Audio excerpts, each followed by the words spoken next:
In the previous section, I finished explaining how to work with Redux library. I also applied Redux library to update our application.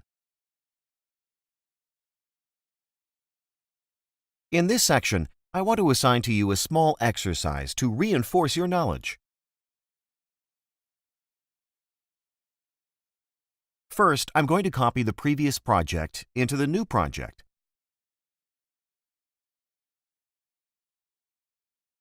I'm going to name this new project Exercise 01-Apply for Increment Async button.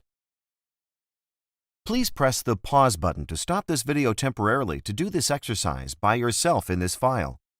After finishing this exercise, you can replay this video to compare your codes with my codes.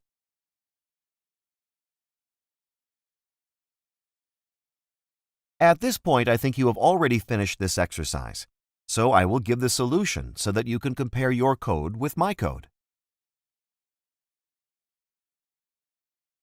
First, I repeat the step 2.1 to trigger an update.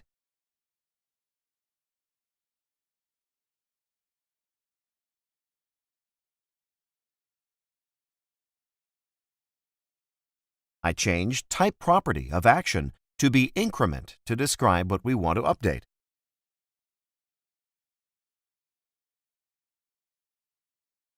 Second, I repeat the step 2.2 to process the update.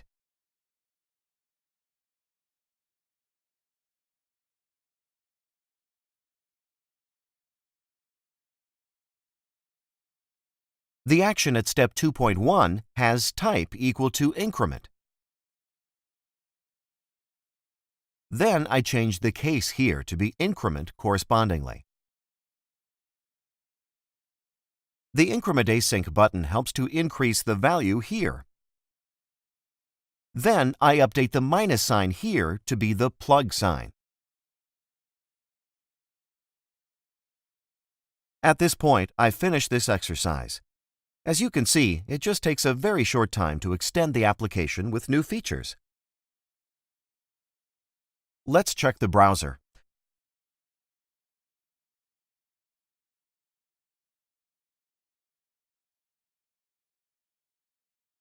It works well without any issues.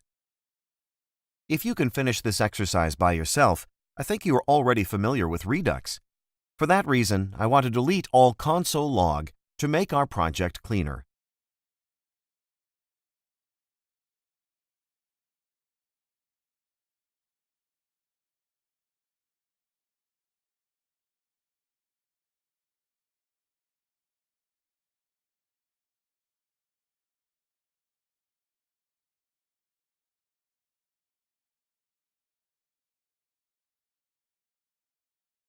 In the next section, I will restructure this project in order to make it a lot easier to extend into a larger size.